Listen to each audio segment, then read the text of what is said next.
Hello pumpkins, welcome or welcome back to my channel.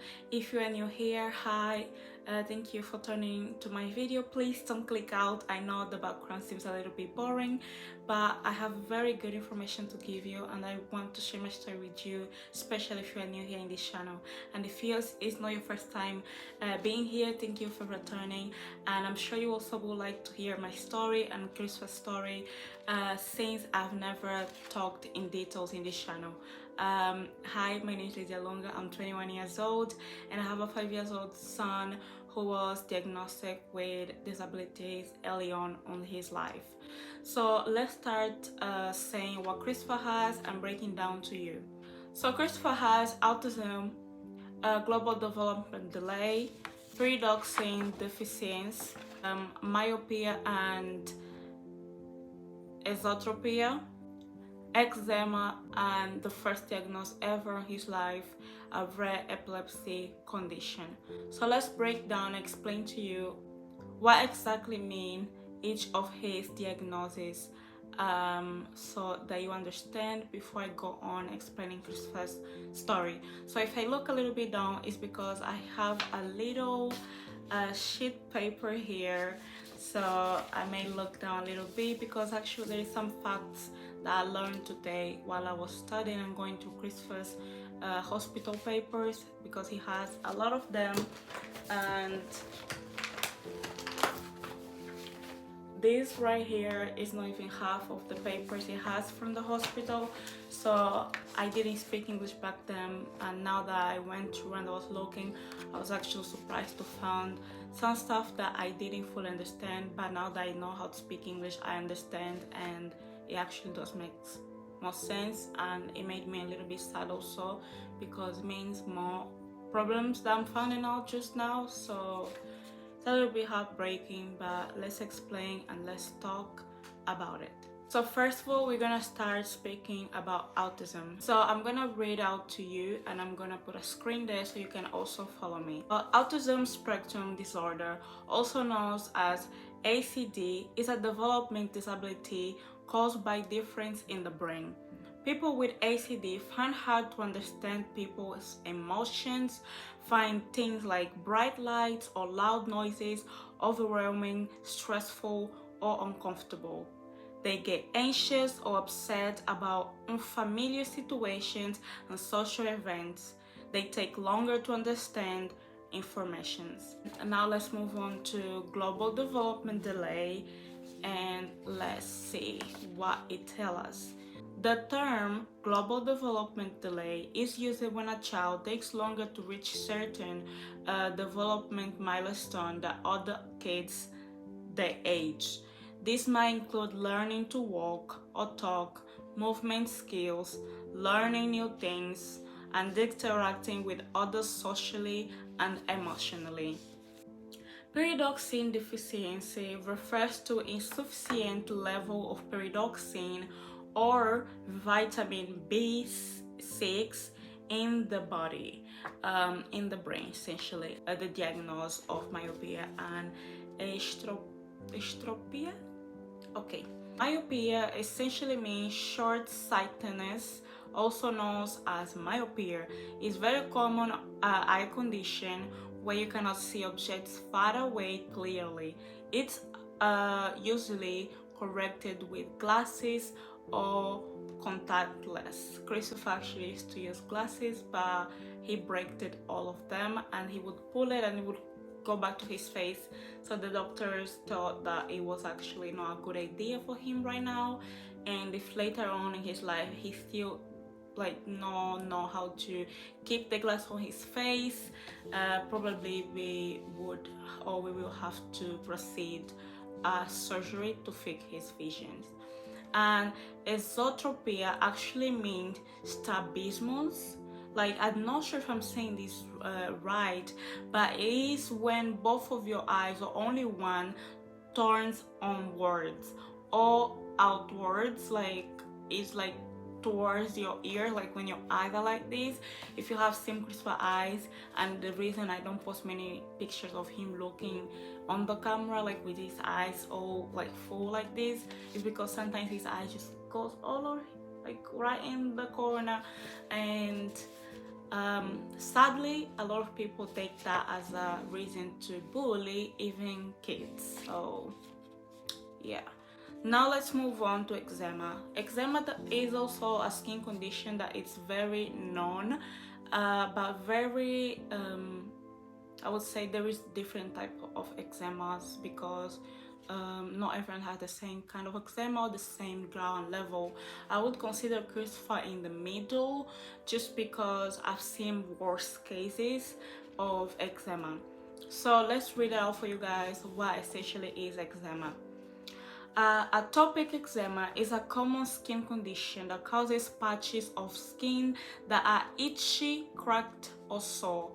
This normally happen on Christopher during weather changing, season changing also, or like if suddenly it's too hot and goes like so cold or chilly, he may have some patches on his skin, it gets itchy. On summer it's horrible, on winter it's more like it's good for him, but also if the heater is turned on all the time, he may also have that problem. That also means he has problem with the kind of detergent I'm gonna use. Christopher takes bath with zero products, it's literally just water, and he used Epiderm, which is a cream that he used since a baby, and that cream can essentially become also his body wash if essentially I want to like have a deep body clean, because as the kid grows they produce more like sweat and all these things on their on their body, that as a mom you want to make sure that they're clean and dry. And kids that have eczema, it's very important to keep their skin clean, so that the eczema don't appear out of nowhere, because it can literally appear anytime, and when it does it's very discomfortable for the person, so it's hard for them. Let's move on to our last but the first diagnosis that Christopher had when he was only 3 days old, but that essentially started as soon as he came out of my belly. Christopher was born having 100 seizures per minute, which 3 days later he was diagnosed with epilepsy, and a year later he was diagnosed with a rare epilepsy condition after some examination and some studying on his case. So let's read it out for you guys what epilepsy means. Epilepsy is a common condition where sudden bursts of electrical activity in the brain causes seizures or fits. There is many types of seizures. Sometimes the focal seizure, where the kid essentially will only stay with their eyes in one place, and even if you make your hand, if you move them, they will literally feel like they're disconnected from this earth. They can easily snap out, and sometimes they can just proceed to a bigger seizure. And then you have the shakes, which they call fits. It's like essentially one leg or one arm fit, or like any other part of the body that is only shaking. It looks like a shaking, continually shaking that part. It also can produce to a bigger seizure or stops. And then the other one is called chronic seizure, which essentially is a full body seizure where the kid is shaking and spit is coming out of their mouth, and it's very hard to watch as a parent, and it's very dangerous for the kids. Essentially, when they grow up and they're more aware of the situation, sometimes they can try to stand up, and that might lead in hurting themselves. So it's very essential if you move any objects near them, and make sure that your kid is safe, sound, breathing. And if you don't have an emergency medication like I have, you call the ambulance straight away. If you have, mom, take a breath in and a breath out, and you can do it, or dad. Okay, anyways, now let me take a break, and I'll come back to tell you a little bit about Christopher's story. I got pregnant at 15 years old.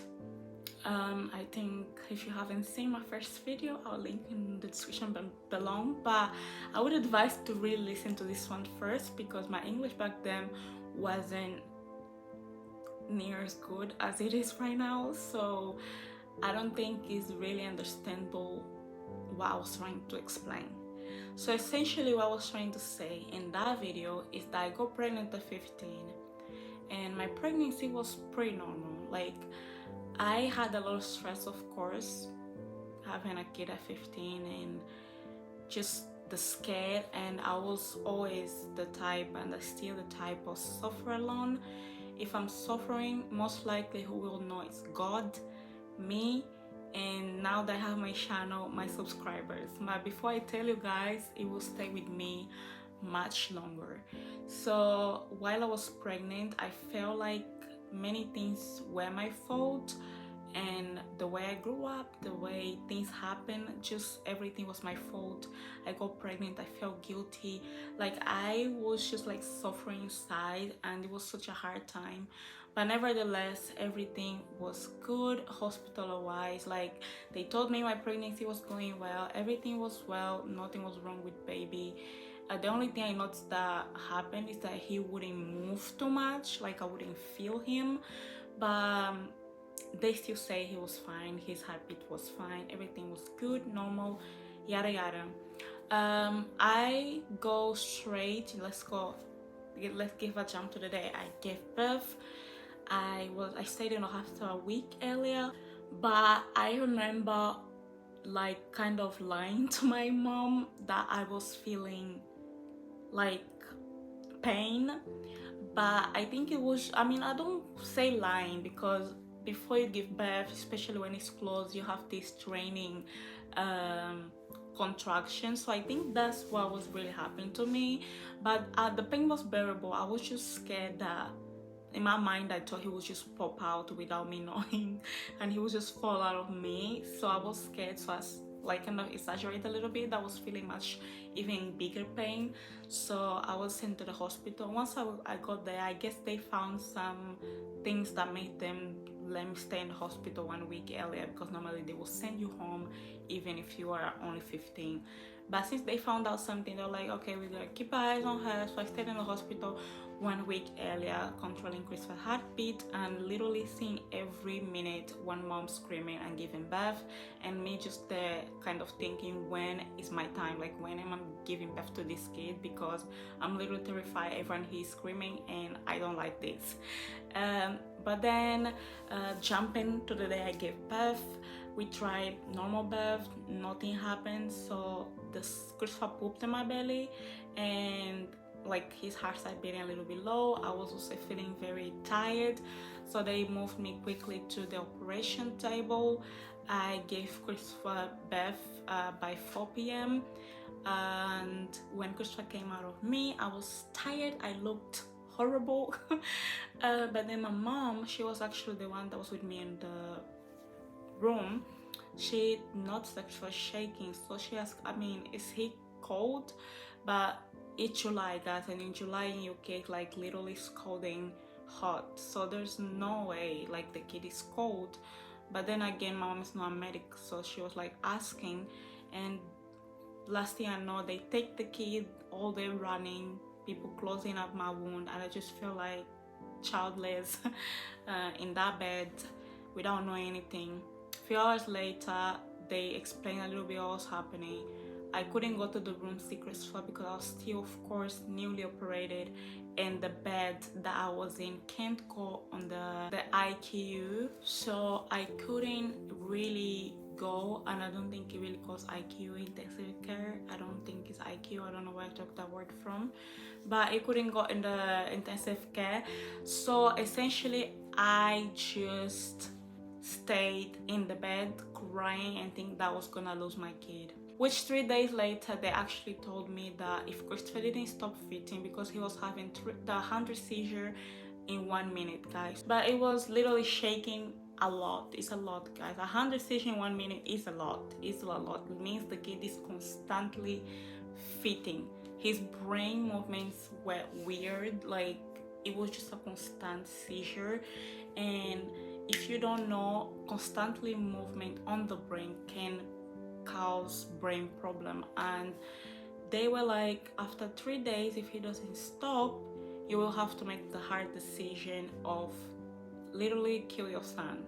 They use a beautiful word and more medical word, but the thing is they will literally saying you will have to turn the machines that are helping your son live, and he will die, and you go home, and I'm sorry for your loss. Of course I did not accept, and so neither did my family. We prayed, we called the pastor in the hospital, we all prayed. I prayed, I cried, never cried in my life like I cried that day in the floor in the hospital bed. I didn't even care. I was crying and asking God that he would let me be Christopher's mom. Essentially, God did let me be Christopher's mom. He did help me, he did rescue me when I needed.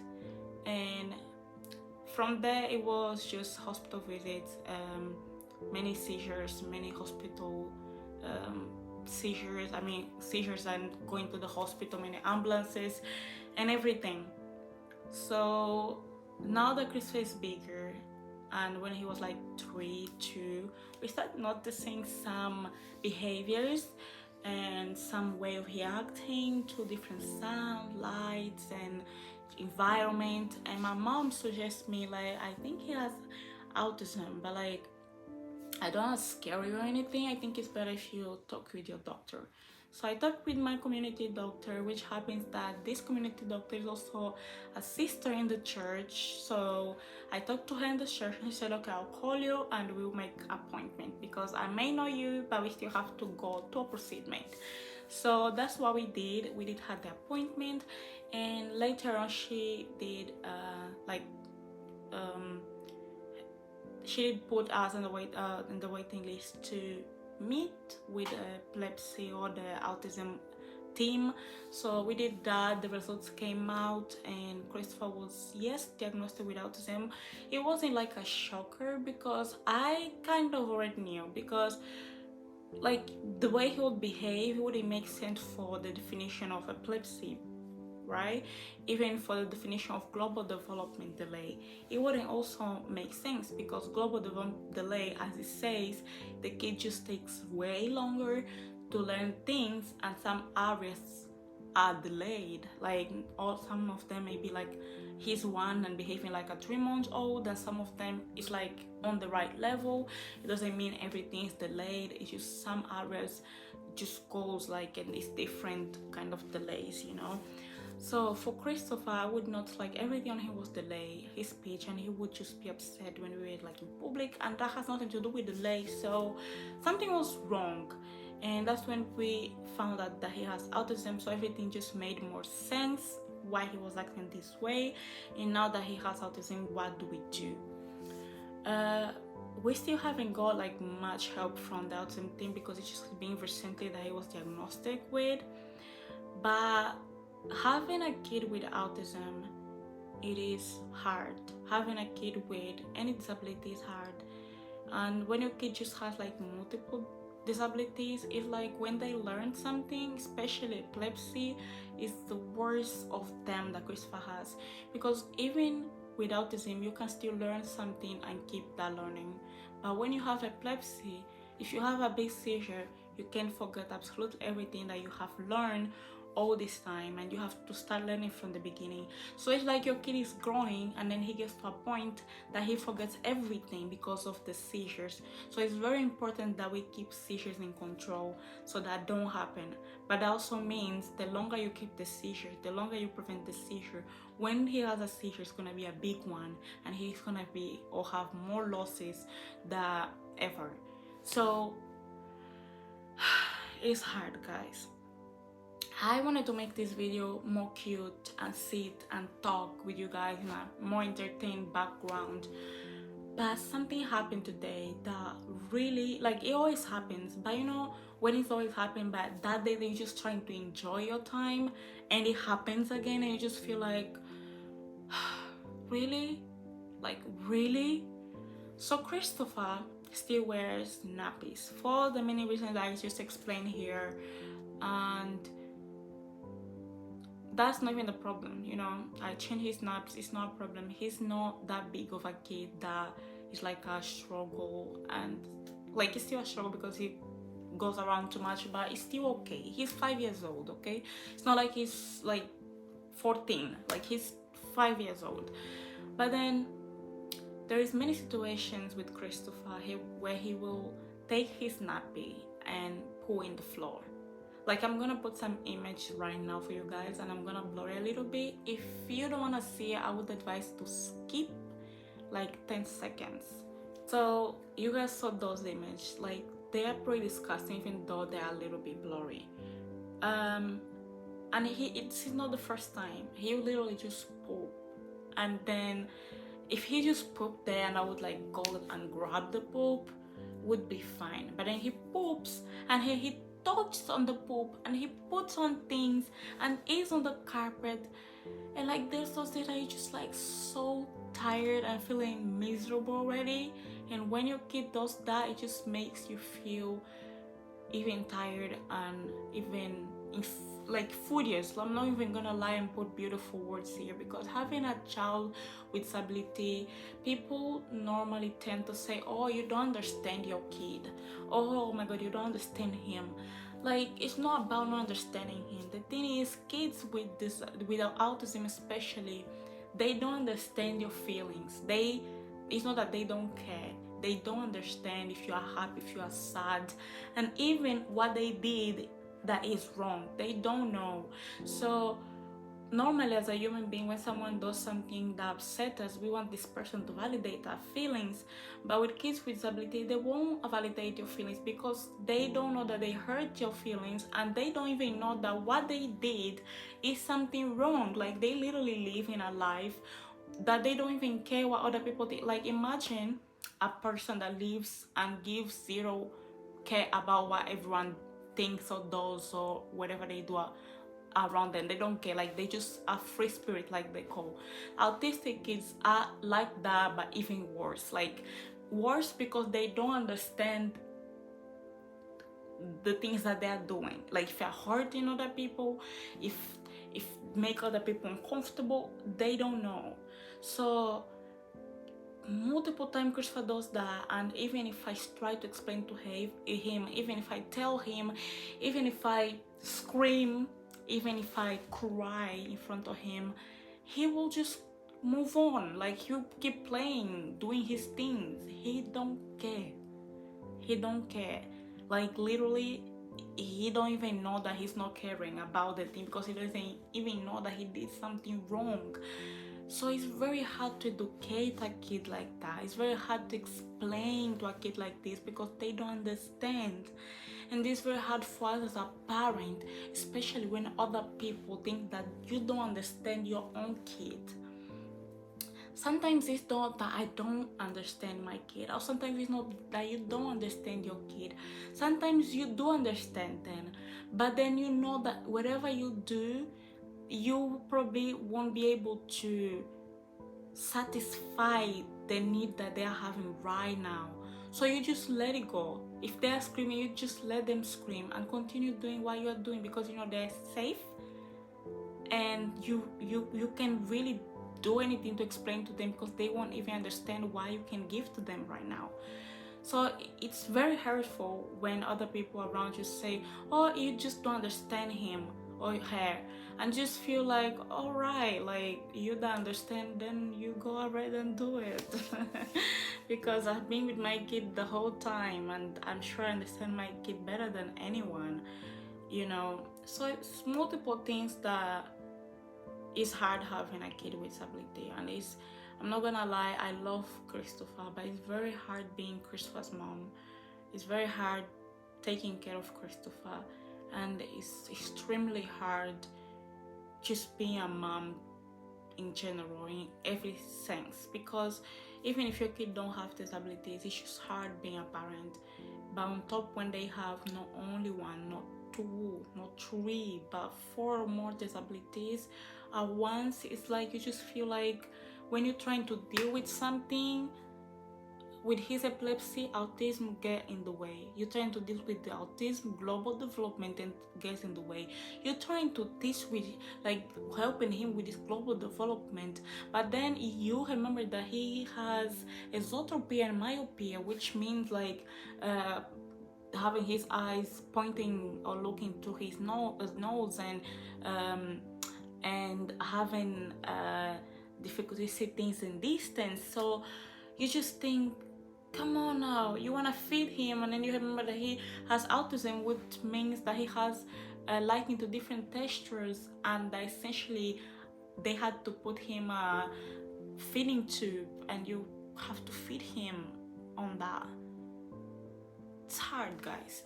So my advice, if you have a family member who has a kid with disability, you have a neighbor, you have someone that you know that has disability, be kind to them, especially to the parents or to the carers. Be kind, because you don't know what those parents are going through. And I, as a parent who have a kid with disability, I'm telling you, it's not easy for us as a parent. It's not easy at all, because we get a lot of help for the kids, but we never get help for us as a parent. Like, we don't get help. If you don't say you have anxiety or depression, you won't get help. And even if you do, like, they won't really care that much unless they feel that the kid is in danger. But they don't recognize you when you tell them I need help. You know, they even let you go some ways.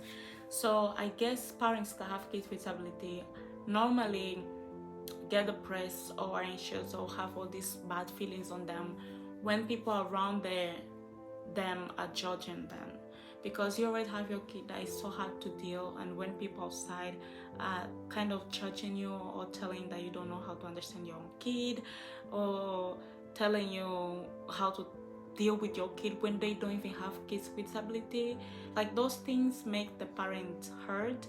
And I know probably you don't mean bad when you say that, but you're actually hurting the parent and the parents feeling, the parents effort, because the parent will just question, like, then all these years I've been spending learning and trying to understand my kid, and you just spend some time with my kid, and then you feel like you know more than him. Like, okay, then take care of my kid, then, like, take him and take care, spend a week with him and or her, and see if you will be able to do better than me.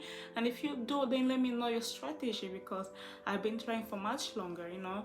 So instead of judging, instead of trying to show that you understand better the kids with disability than the parents, try to help the parents, like, with little things. Or do you need that, or do you want me to take him for a little while so you can rest? Like, give other options. Or do you want water? Do you want me to go grab you a toy for him? Like, show kindness instead, because that really helps. And if you see that the parent, like, so stressful, sometimes offering to take the kid to another space, or say, okay, you can go take a walk and I'll try to stay with him for a bit, it's also a helpful way to the parents. I hope my story and a little bit of awareness that I just did here was a little help for all of you mamas out there, and also for the people that look from the outside a point of view.